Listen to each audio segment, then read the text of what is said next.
apart.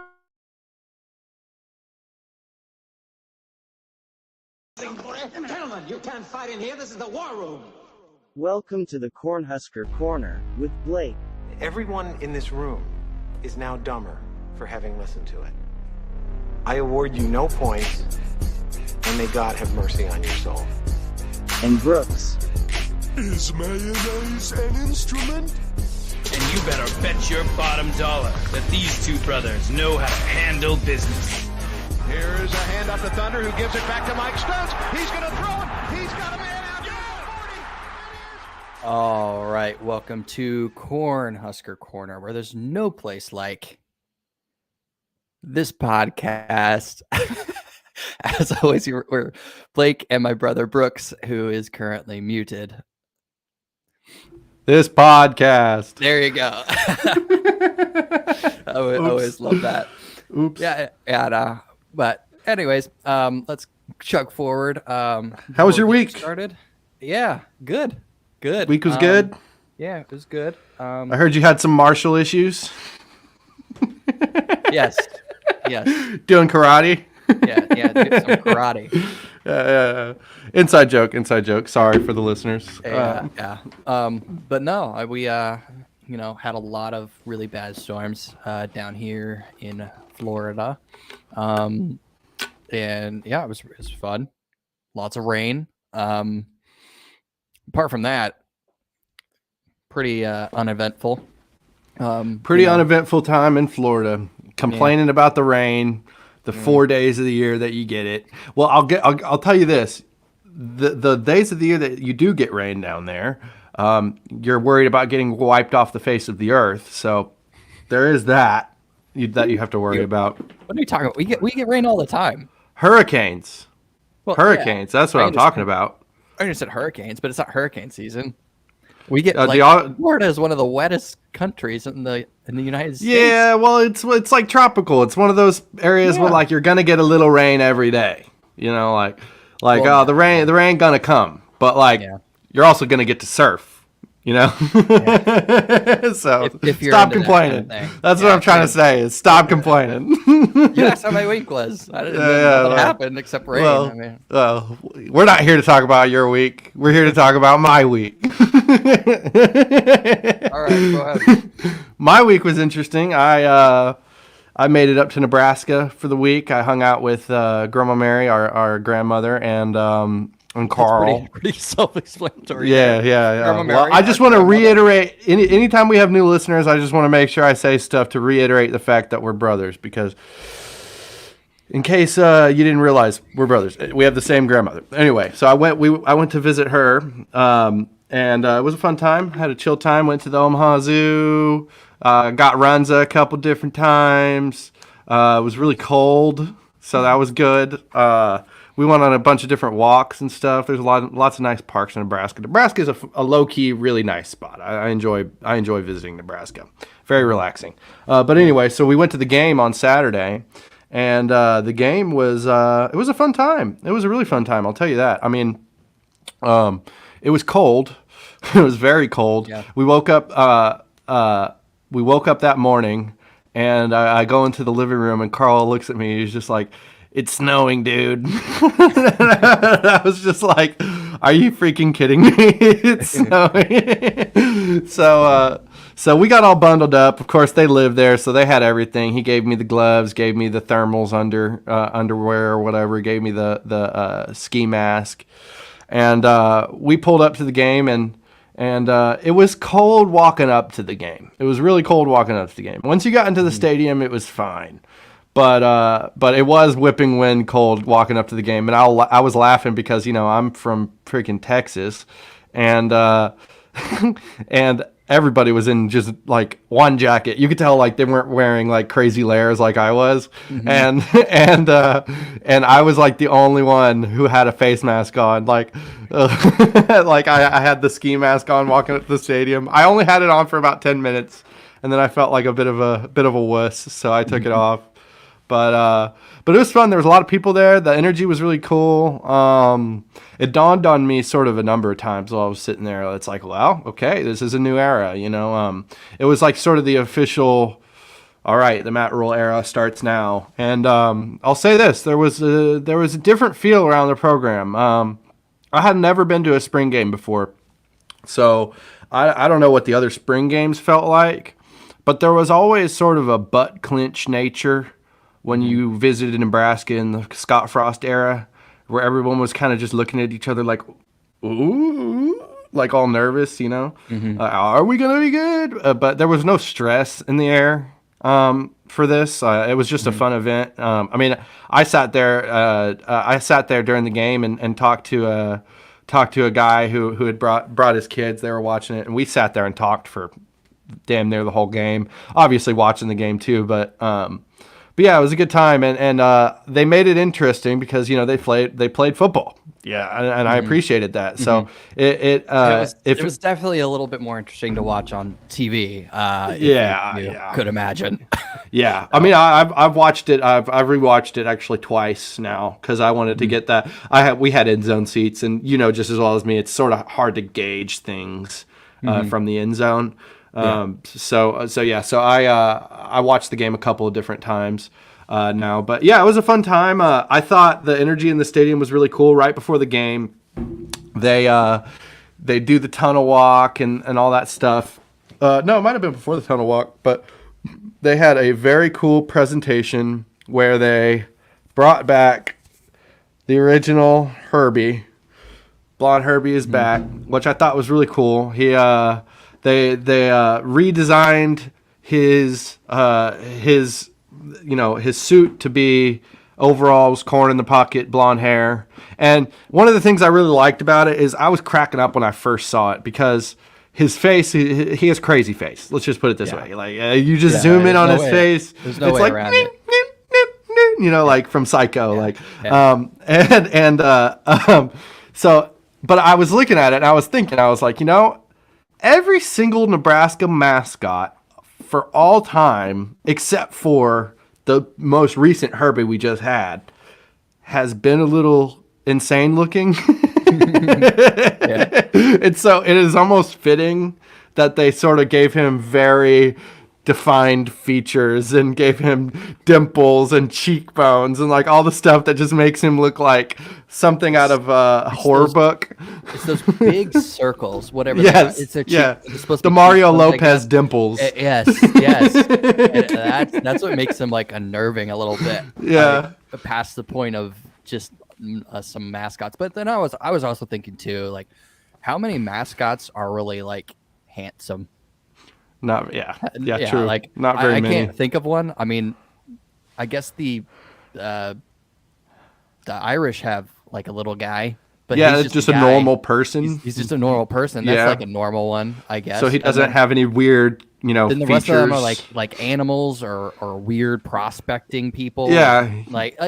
So mascots are supposed to. Yeah, like Stanford, you can't like rate the attractiveness of a tree. Like what were we supposed to like think of? Like the attractive Squidward? Like is that how he was supposed to look? No. That is kind of how he looks with the cheekbones a little bit. I mean, yes, but like in a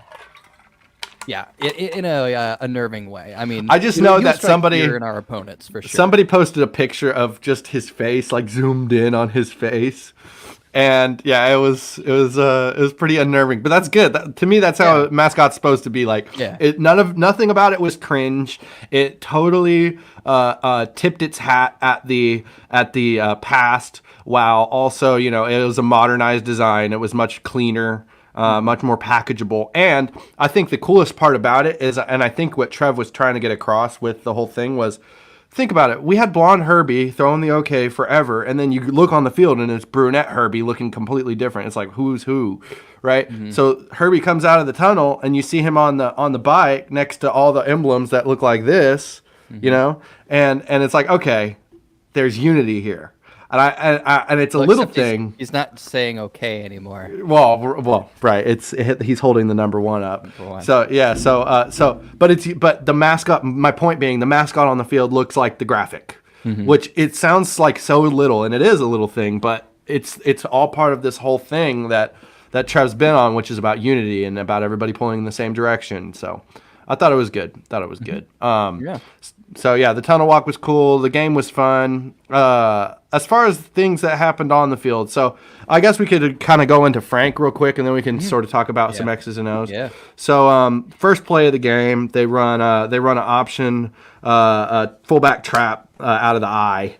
And Bonner has a good run. It was a great play for the first play of the game, and Matt Rule takes the ball and immediately goes over and hands it to Frank, which was just, I mean, like, what a crowd pleaser sort of moment. But I just thought that it was really cool because, you know, one thing that we sort of failed to touch on last time, and you got to forgive us because, you know, obviously we weren't around then when we try our best to do research, but Frank was in Bob Devaney's original recruiting class. He was one of Bob Devaney's first recruits, and Frank was part of a team that went 10-0 in the regular season. And in the last game of that season, I believe it was the 1966 season, or it was in the late 60s. He had 200 yards. He had over 200 yards, and he was the first Nebraska back to get over 200 yards. And he really had a pretty good career at fullback. And if you look at him, he's just short of stature, and you could see he's a player of his time. Yeah. Oh He yes, cannot play right now. 100%. He's a player of his time, man. 100%. But low man wins. So Yeah.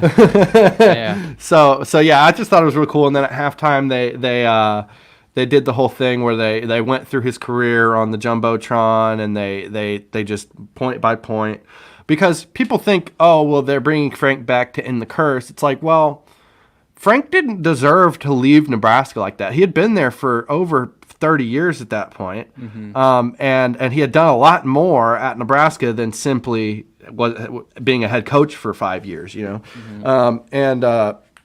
And he was a good coach. He was a good head coach for those 5 or 6 years. So it's like you can't. But I mean, he was regarded as one of the best assistant coaches of all time. I mean, at the running back position for a number of years, he was the gold standard for running backs coaches. And he's a huge part as to why Nebraska became running back U. I back you. So Frank deserved to be honored. I thought it was a really cool moment. It was funny because Trav took the mic. He spoke on the mic at halftime, and which is a Trav thing to do. It's very natural in that setting. But then Frank got the mic, and I was thinking, I was like, you know, because I had heard interviews with him, and just knowing what I know about him is like he's not a limelight type of guy. So I was like, well, he's going to address the crowd. He did a good job. He had a seat out of the palm of his hand, and he ended it with, well, go Big Red, and everyone went crazy. So yeah. I thought it was really nice. He looked like he was really honored by it. I didn't know they were naming the locker room after him. That's a very big honor in the new brand new thing, which is supposed to be finished by fall, right, or summer or whatever. It's supposed to be finished. How complete really did that look? I know they showed it on TV, but I didn't get to go over there this time. Oh, really? We were in and out. But I've heard that it's supposed to be completed before fall camp. Yeah, that's the idea. They showed it, and it looked a lot more like exterior stuff. But I figured that, like, when they showed the visual of what the locker room was going to be, and because they on TV they did like the Frank Solich locker room, and then you're going in, but it was all virtual. And I was like, if it's supposed to be done, like it's April.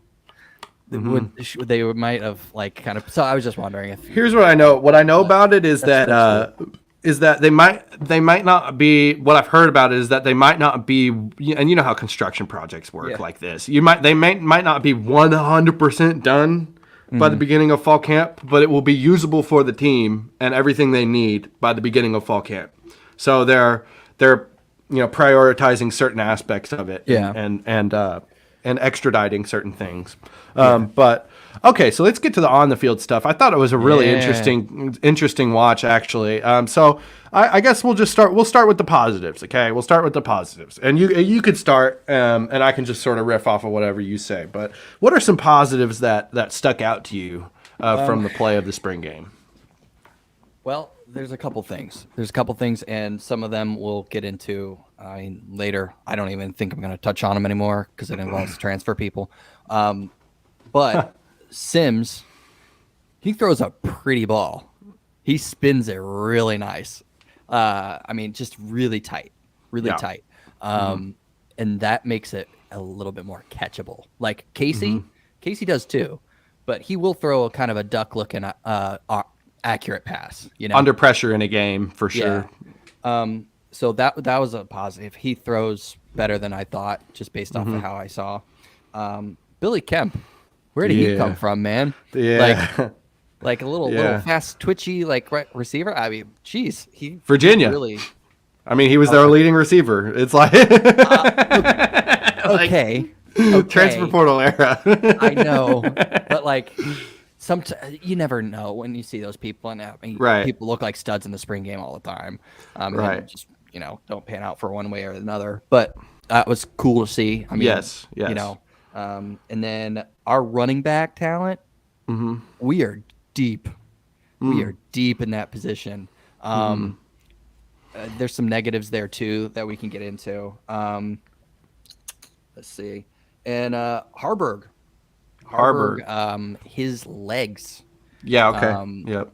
His legs were a lot more impressive than I thought. And the amount of athletic prowess that he kind of just showed out there. He looked like an athlete. He looked like a quarterback that was in command, and he's developed so much, especially from last spring.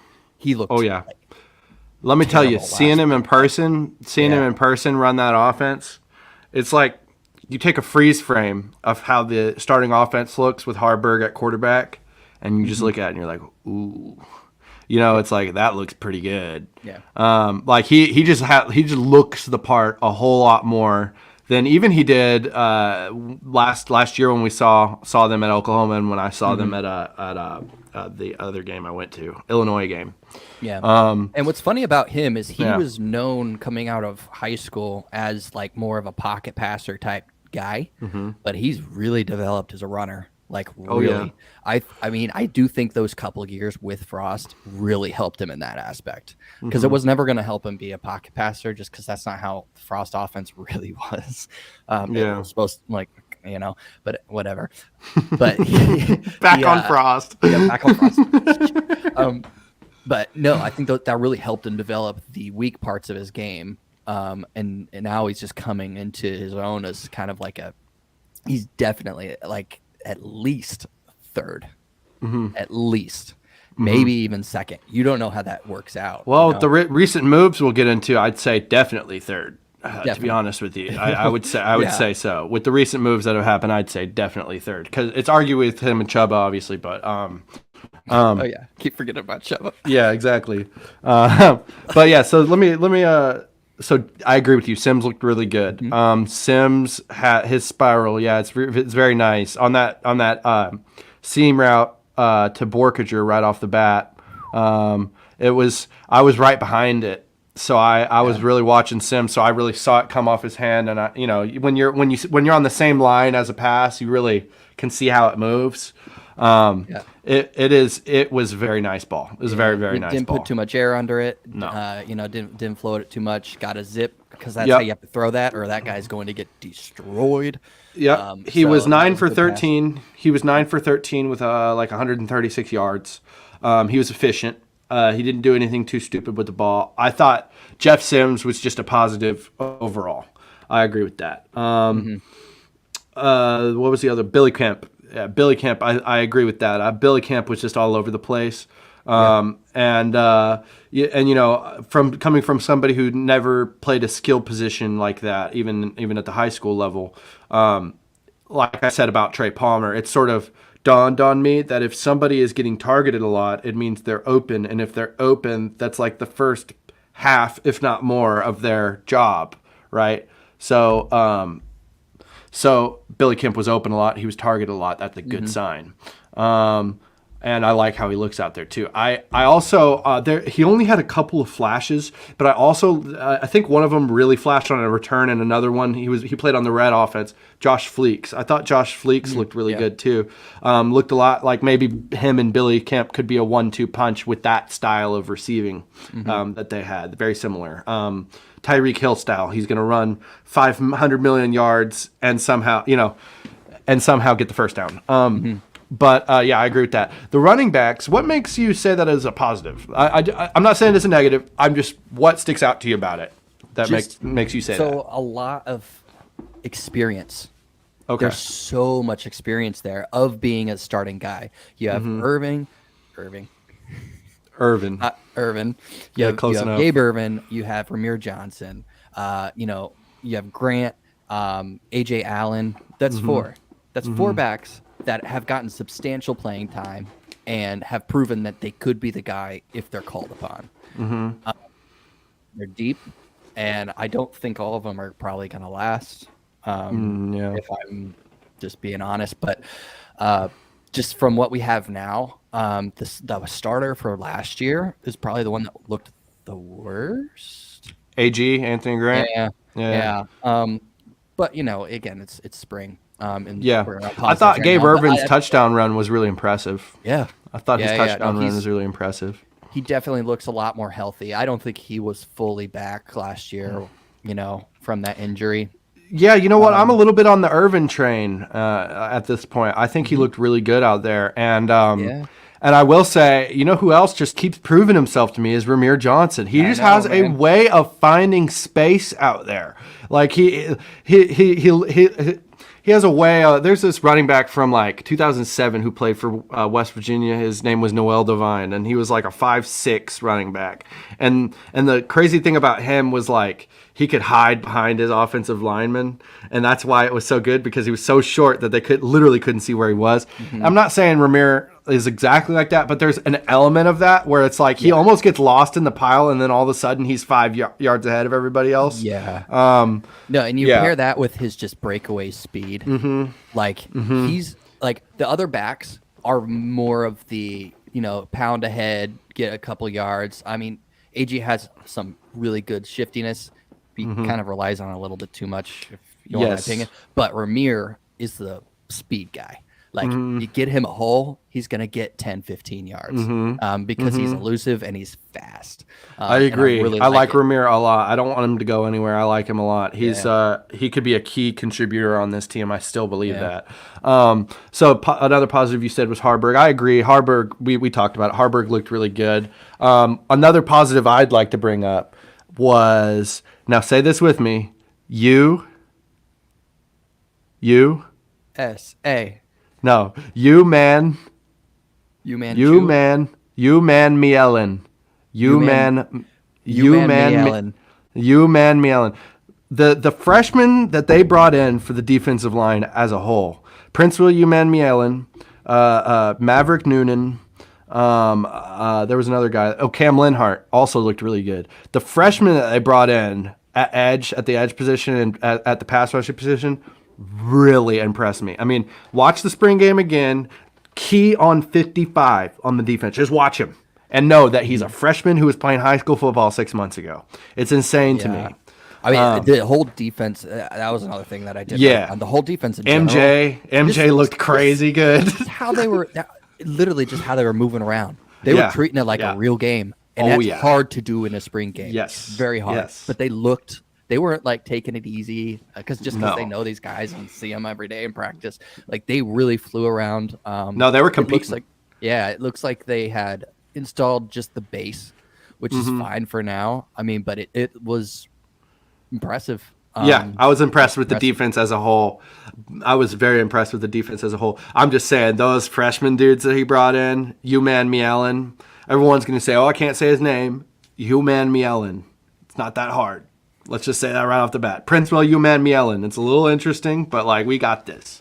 But I'll say this. I tried to teach a guy how to say it at the game, and I was saying it wrong. I was like saying Uman or something like that. Yeah. But as we know about Nebraska football, usually the best players, their names are hard to say. That's what I figured out with Ndamukong. We called him Ndamukong. Ndamukong, like Donkey Kong. Announcers still say Ndamukong sometimes. Really? Yeah. It's Ndamukong. Ndamukong Zoo. But yeah, you're right. So excited about those dudes. Excited about the defense overall. So negatives from the spring game. You talked about Harburg, and I do think two aspects of his game were positive, being just the look of him, his athleticism, and his running ability. I think those are some positives for Harburg. But Man, Harburg did not do much to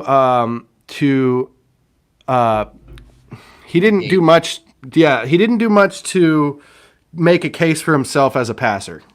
Because one thing you hear about Harburg a lot is that these days, I mean, and Casey's a good example of this narrative shifted on him so much, but Harburg is, I mean, a lot of people talk about, oh, he's got good running, he got a good running ability, but these days it's like, can he pass the ball at this level? Can he throw the ball at this level? And I think he can. I'm not saying he can't. I look at him and his athletic ability, I'm like, I think you can do this. But he didn't make his case very strong the other day. He only completed one ball, and he had like 9 attempts, so it wasn't like, so that was definitely a negative. 50-50 balls, though. Yeah. Like Well, a good amount of them. But he personally threw one of those.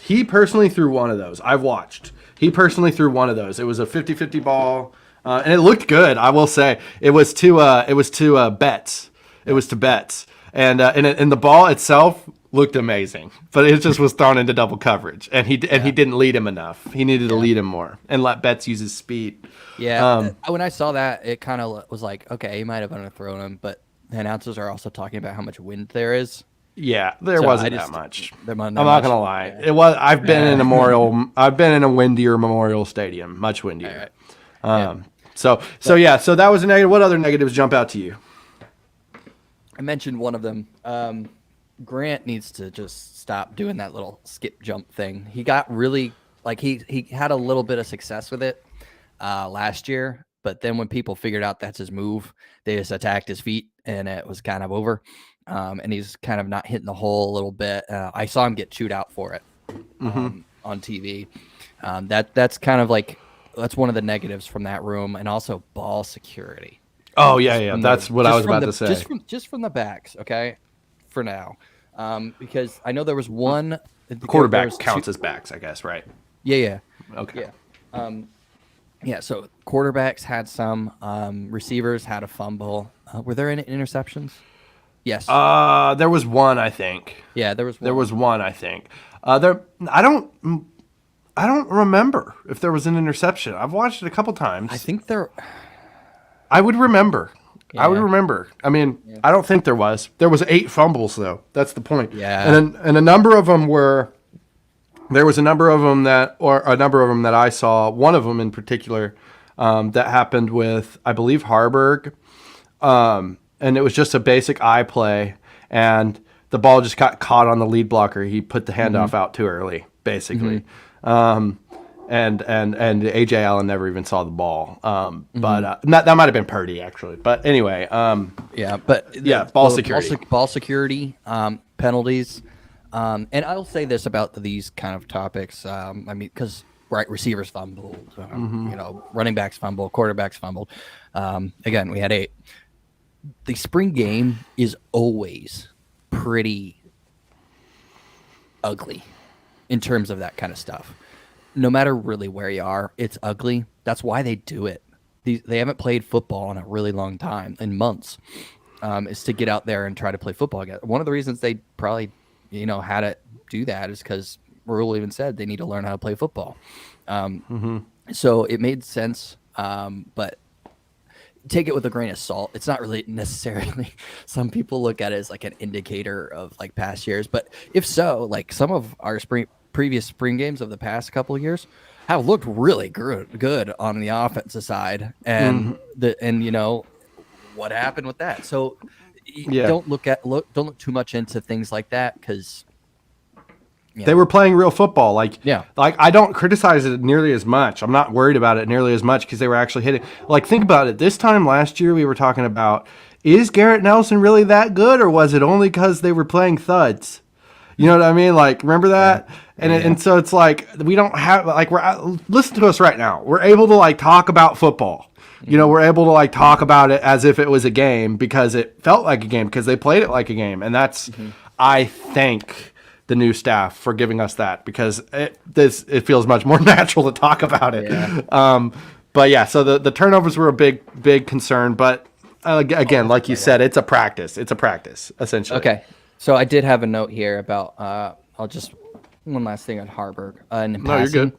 He was telegraphing with his eyes a little bit too much, And so that helped the defensive line swat like 4 of his passes. Really? Like it was a lot of swats. And I do have that written down here.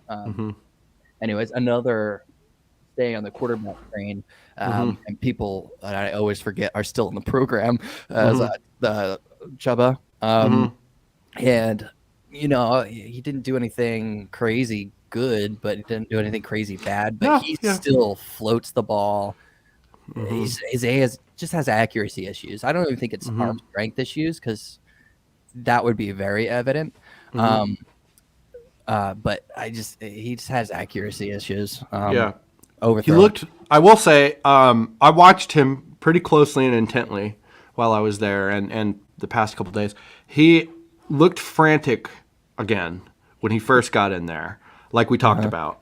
But he settled down a little bit better and started feeling like, okay, it's just football. It's just football. But, I mean, it's hard to judge when half of his possessions started off with fumbles and crazy stuff like that. I mean, it was like there was one section of the game that was like, I think deep in the second quarter where like we fumbled literally like 4 straight plays. Yeah. Like 4 straight plays were fumble plays. And Matt Rule was so pissed off. Like you could tell he was so pissed off. Like he's not going to like look pissed off in front of this whole crowd like this, which is another positive I could pull from the game. Because think about that. Like Bo Pelini would have been throwing his damn headset right there, you know, and that's never something you want in a coach. But anyway, so the spring game, I thought it was pretty interesting. A couple of players to me who flashed, like I said, Princeville, Uman Mielen, Maverick Noonan, I thought flashed. Elijah Judy, I thought looked really good. I was excited for Elijah Judy. Billy Kemp we talked about. I'm just trying to make sure we get it. Everybody.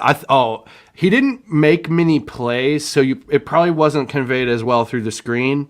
But Malcolm Hartzog looks really good out there. He had a couple pops. Oh yeah. He had one in particular. Yeah, one in particular. But he was.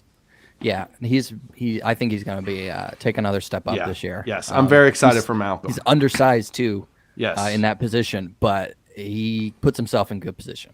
He does. And Betts looks like an absolute stud out there. I mean, he just does. He looks like a step above everybody else. Yeah, he's fast. I'm glad to have him back. Hope he stays. Yes, probably will because I heard a crazy story. He had to take like 20 credits to get eligible to play again. That's nuts. Yeah, that's nuts. That's a commitment. And that's a full-time job and more right there.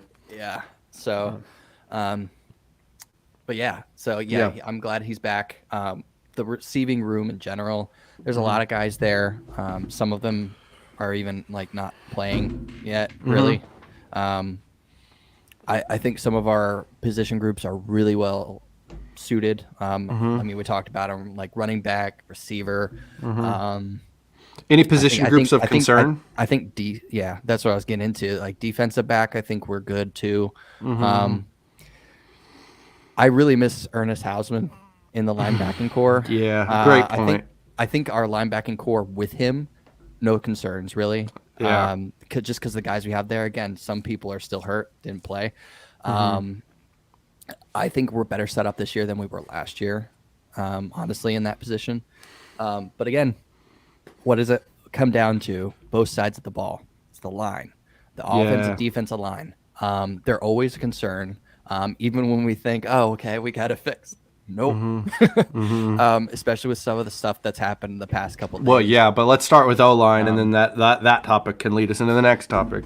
Yeah. O-line is a bit of a concern always, but I will say this: they were getting push off the ball. I was watching it. They played pretty well the other day. For the most part, none of those turnovers or anything like that wasn't really their fault. But we got to have our running game's gotta get better. And one of the things I really liked was pull concepts, ISO, all that stuff that they're running with the tight end sort of H-back hybrid that gets that one-on-one on the key block, and it's just a beautiful concept to watch play out when it's performed correctly. And I thought Bonner looked really good there. But yeah, O-line is always a position group of concern. You can really never get too much depth there. Yeah.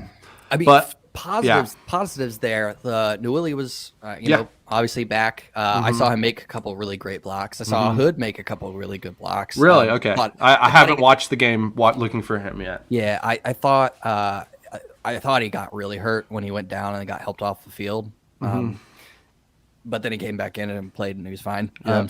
I think it was just a rolled ankle or something. No knee braces on any of the linemen. That's the other thing. Yeah, no knee braces. The announcers actually commented on that, and they said that. Searles was doing the commentary. Yeah, they said moving with like speed is like one of the things that knee braces kind of hinder. And I was like, okay, I never thought about that. But all right. I heard it was because of the bend. I heard it was because of the bend. Like you can't bend as fast and as forcefully and exploding out of the bend. I mean, I heard Dr. Rob talk about this whole thing a couple weeks back. And, what does he know? Yeah, what does he know exactly? But that's one of the things he mentioned was that the bend, it helps with you just bending more naturally and more explosively if you're not being hindered by mechanical thing on your knee the whole time. But yeah, it makes sense. But again, like Prochazka isn't back yet. He's not rushing. Yeah. And those guys, just in terms of how fast the offenses were going, that spring game wasn't conducive to good line play, like offensive line play. It just wasn't. Just because like they had two rotational groups, but those people were great and they were going in and like there was a lot of mixing going on. Oh yeah, well that's why the O line was in gray jerseys because they were just going to be out there the whole game. Yeah, so that's crazy. Never good. That's never good. Never good.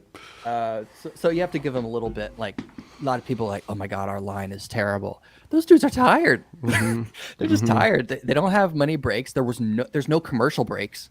Like there was a lot more just gameplay. There wasn't like timeouts. It wasn't like a normal game really in that sense. So take it with a grain of salt. There is some depth there, but still got to prove it. And it didn't help their case. You know? Yeah. It doesn't. It doesn't help, like you said, that Prochazka's on the sideline. It's hard to judge that unit on looks, on how it looks without Teddy out there with them. And same thing for what you were saying on the linebackers. I mean, we didn't have Reimer or Heinrich out there. And so it's hard to judge how this new system looks until we look at the linebackers we know how they playing in this new system. You know what I mean? Yeah. But another position group of concern that is, to be honest, wouldn't have been for me a couple days ago, but today, because of some news, it is, and that's the D-line, and more specifically, big bodies on the interior of the D-line. I thought they looked pretty good as a unit the other day. I'm just saying, because of spring portal transfer season, we lost Stephon Wynn today to the transfer portal, which, of all the players we lost today in the transfer portal, which we'll end up going over all of them, I have them written down, but and all the players in the transfer portal we lost today, that was the biggest surprise to me, and probably the biggest blow to me. And I can't really understand why he would do it, to be honest, because he's at a premier Power 5 university where he's going to have a starting role, if not he's going to get lots of snaps every game.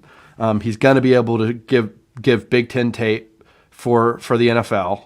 The only thing I can think of is a NIL opportunity, or I'm just not really sure what the thought process was there, or that coach maybe asked him to leave.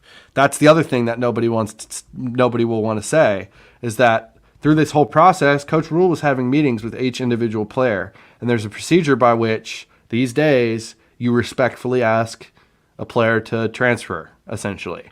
And I don't think that would have made sense for Stephon Wynn, but I'm not seeing practice every day. So, and I'm not seeing what they could have bringing in. So the D-line is definitely a position concern for me going forward, because we need some big bodies on the interior. Yeah. No, you're right. I think we should get into some of the other transfers now. Yeah.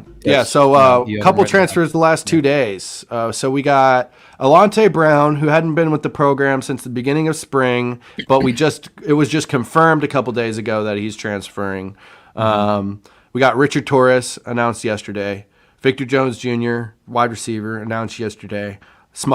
Logan Smothers announced yesterday. We got Wynn today, Sean Hardy today, another receiver, and Braxton Clark, a sixth-year defensive back, who announced today. Travis Fisher always spoke very highly of Braxton Clark. So obviously, to me, the other name that sticks out on that list is Smothers. So you being a person who's always been very affectionate towards Logan Smothers on this podcast, why don't you go ahead and say some words for him? It makes sense for him as a player. Just looking at how the other two, Sims and Harburg, have performed in the spring, and then you have the Casey. last season starting quarterback in Casey coming back. Do you really want to be fourth string? Because he's a gamer, and I still think he got gypped last year. He should have been number 2, and he should have been in there, and we probably would have gone bowling. I don't know why that didn't happen. But, I mean, if you're looking at it from his point of view, he was very loyal. He gave the new coaching staff, benefit of the doubt. But he's looking at it and going, I'm not getting any younger. I only have a certain amount of eligibility left. He's transferring with 2 years left? At least. Yeah. At least. I think maybe 3. even 3. I think he has 3. Yeah, maybe even. Yeah. Yeah, but so I don't. And he's blame been him here at the all. whole time. He's Yeah. gone through countless changes at his position and at head coach, and he's always been an outspoken Nebraska guy. Not in Nebraska, from Muscle Shoals, Alabama, but he's always been outspoken. He likes Nebraska. Nebraska was the reason he came here. So good luck to him. I'm rooting for him. I'm definitely a Logan Smothers fan, no doubt about it. Yeah, it'll be interesting to see where he lands, because I do think he has the skill set to be a starting quarterback somewhere. It'll just be interesting to see where. Right. But and also the other one is like Braxton Clark. I know he's been not mainstay, but he's been a solid contributor on the defense the past couple of years, and that was a little surprising actually to see. I was a little taken aback by that, but he's probably just looking. Now's the time if I want to try somewhere else. Yeah. So. Well, yeah, I agree with that. Not now is the only time, because he was a 6-year senior here. He got already had a red shirt season, and then he got the COVID year. So,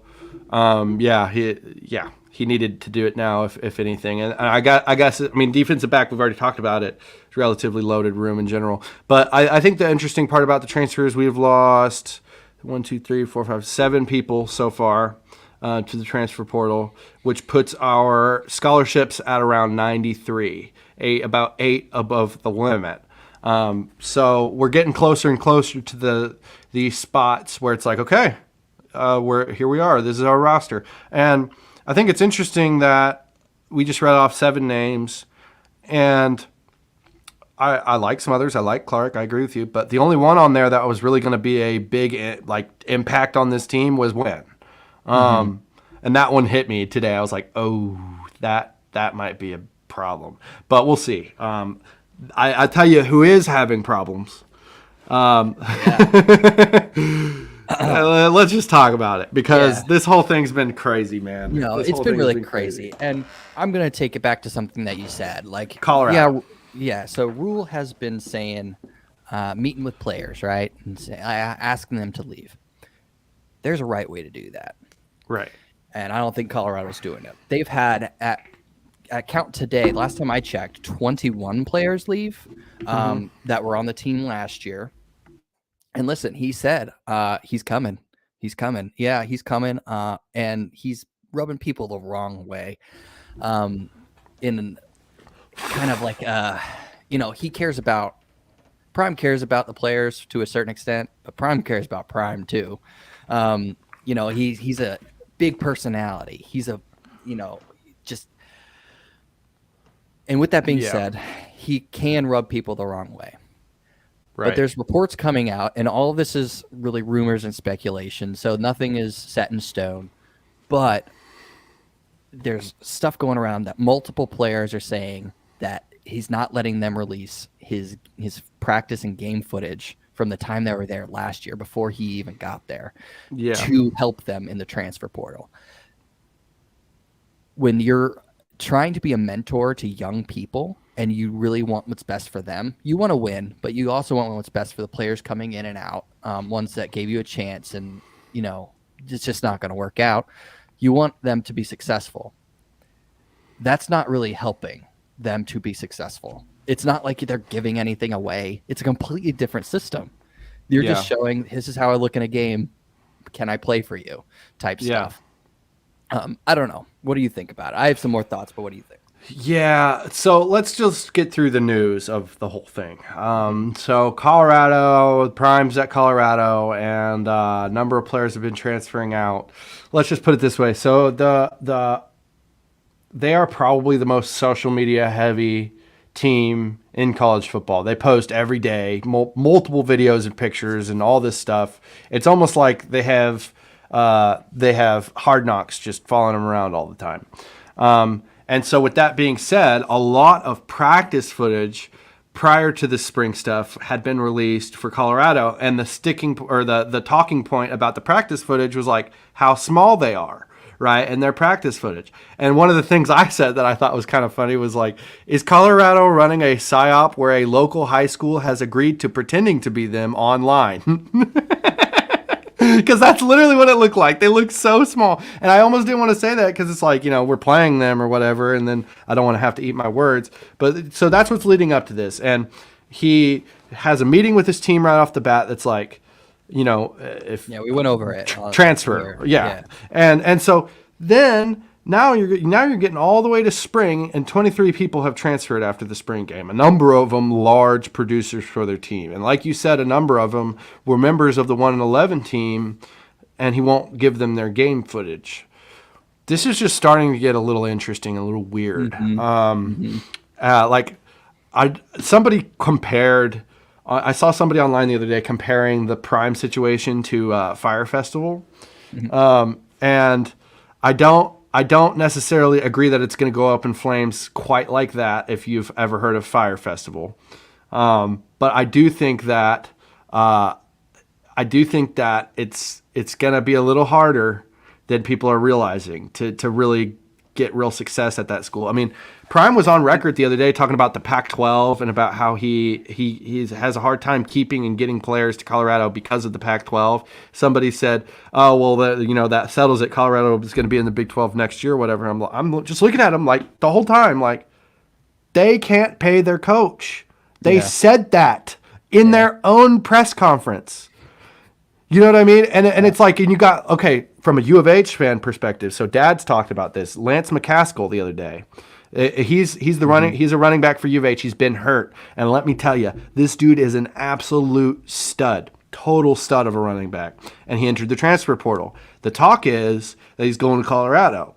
And the talk is that they've got some 6-figure NIL deal with the house for his mama. And it's like all this stuff. I say they can't even pay their coach. Yeah. Like they said as much.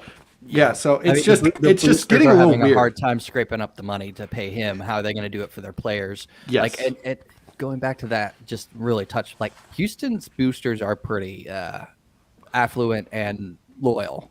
The fan base is another thing, but the boosters are very loyal, and he could have stayed here for probably a good chunk.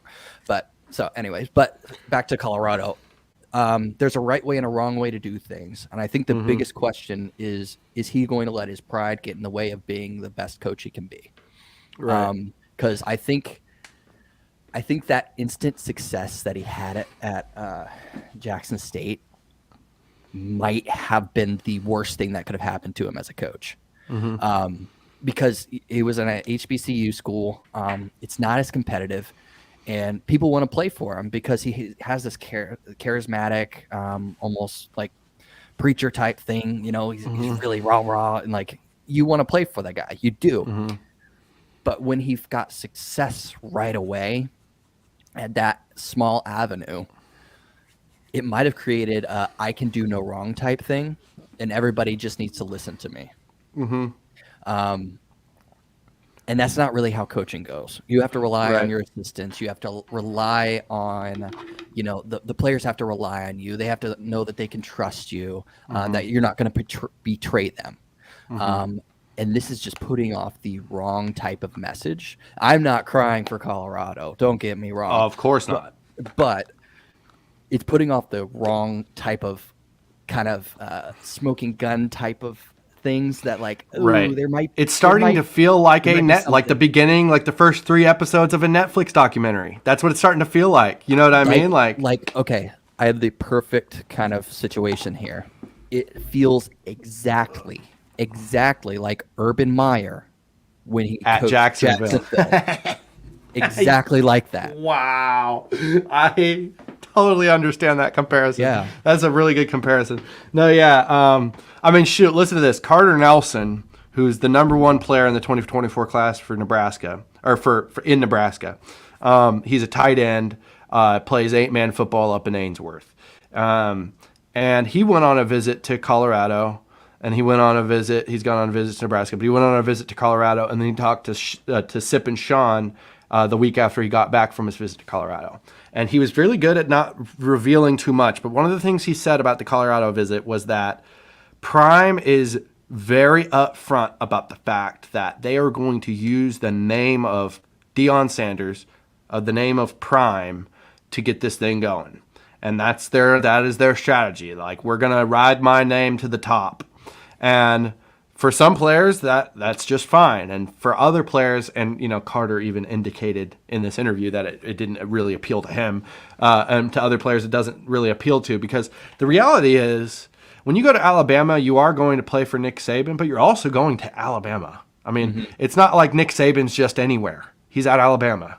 You know what I mean? Like, it is Nick Saban's program, but he didn't just go anywhere, So the point, I just, it's starting to look a little fishy. There's something wrong with Denmark. I don't know. They could go 10-0. You'd be going to the Pac-12 championship this year, and we're eating our words. And based on the last couple of years, on all of our predictions, that's probably what's going to happen, Yeah.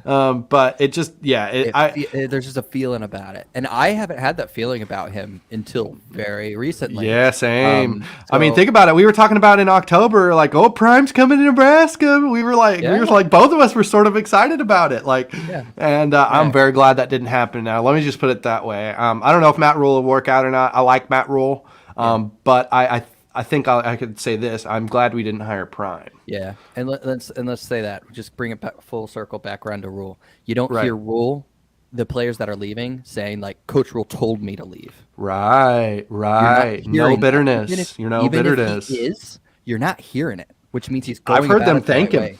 Yeah. I've heard them thank him. Like, I've heard on people's transfers, people who were here for 3 years under Frost, only 4 months under Rule, thanked Rule. It's like, did you notice that? Like the only one who thanked Frost outwardly in his thing was Alante. Alante thanked Frost, but he also thanked Rule. He thanked both staffs. Yeah. But yeah, so Very interesting. Colorado, that's going to be an interesting game. That is going to be a wild week on Twitter. The week of that game. Yeah, you think? Yeah, Especially it's going to be nuts. if we go in undefeated. Well, and I'm going to just mind the knocking noise. I'm knocking on wood as I say this. I apologize for the noise, but it's setting up like we're going to murder them. I'm just gonna be honest. On its face, it's setting up as if we're going to murder them. Well, as long as we don't go up by 17 points and blow a lead in Boulder, then I'll be fine. Because that's what happened last time we played there. And I'm still not over it. I know. That was the moment we were that one flea flicker away from. Look, I'm going to be honest. I remember, I have a distinct memory. That was the moment that deep down in my soul, I was like, oh no, Frost might not work out. Yeah. Yeah. Okay. So you wanted to touch on the NFL draft. So what do you have there? Yeah, baby. Yeah, that's why I'm wearing the hat. So just an interesting question. We can, very quick. When do you think Nebraska's name is going to be called first? Ooh. It's not going to be first round, so it's not going to be Thursday. And it's going to be for Trey, right? You think for Trey, assuming. So who and what day? You don't have to say round, just what day. Rounds So 2 and Thursday- 3 happen on day 2? 2 and 3? Okay. Okay. Yeah, so it's first round and then 2, 3, and then the rest of Okay. So I'm going to go Palmer day 2. Okay. Yeah, Palmer day 2. Late Okay. third round is what I'll Late predict. third. Okay. Yeah. Okay. I'm going to go with Palmer too.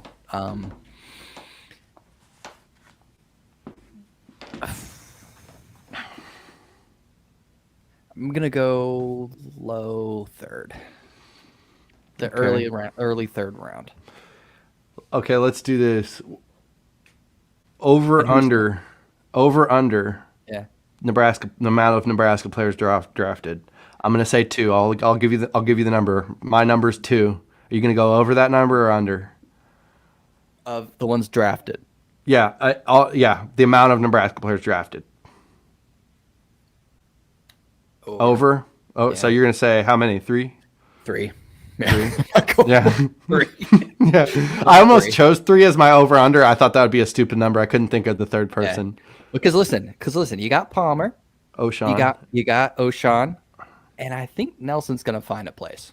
You think and then so? You have Vokalak.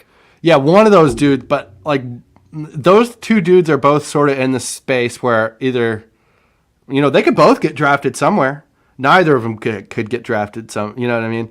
And Yeah. to be honest, if you're Vokalek or Nelson, they're looking at getting drafted in like the 6th or 7th round, right?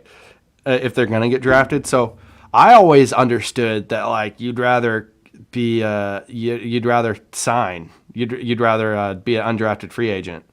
Rather than be a 7th round draft pick. That's what I always understood, but I don't know much about it. You have more pressure on you being a draft pick in general, but you get more money up front too. Being a draft pick? Yeah.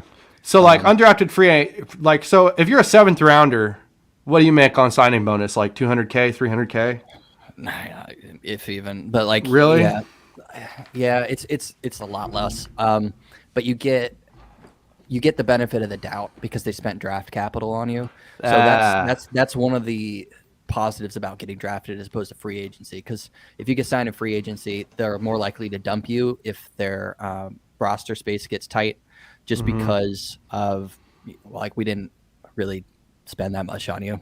I think you're a good player, but from organizationally, there's a lot more of roster management that they have to do. No, that makes sense. So, that makes sense. but I definitely think that some of the tight ends in the league, just looking at the league in general, and it's why I think Vokalek might get drafted. Some of them, if you just think about it, a lot of them are on their last legs, like in terms of age and progression for that position. So they're gonna start thinking about rebolstering those types. So I don't think they're going to get a guy that needs to get developed and so, at some of these places. And I think he might be one of those good guys because he's not a breakaway speed guy, but he's a good position. He's a Gronkowski kind of tight end, which is kind of what some teams need. But that's why I go with 3. But do you think he's got to put on a bunch of weight, or what do you think he's got to do? he has to work on probably possession, like like not possession, field position. I was about to say he's actually a pretty good possession tight end. No, yeah, like position. Yeah. Getting open, and I think he's going to have a more difficult time doing that at the next level, because you have to scheme for the tight end to get open a lot of the times there, or just have a guy like Travis Kelce or Kittle that just can get open.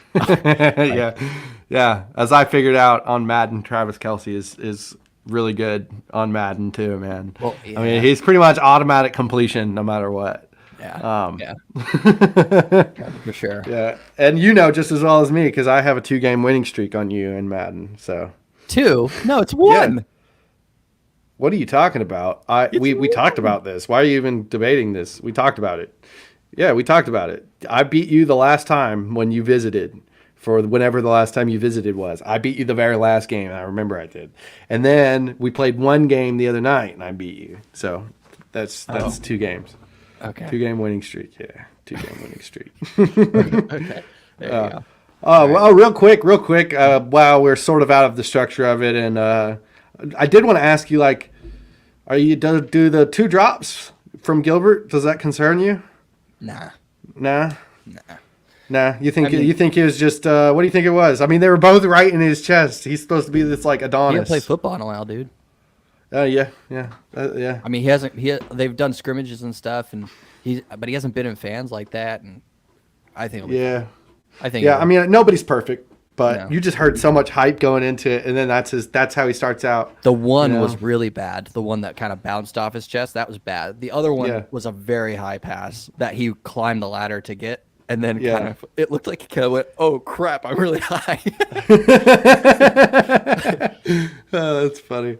No, yeah. So I think that's it for us, right? Yeah, I think that's it. That's gonna be it for us today on the Cornhusker Corner. As always, and always remember, there's no place like This podcast. this podcast. You did it again. I don't think they'll be able to hear it.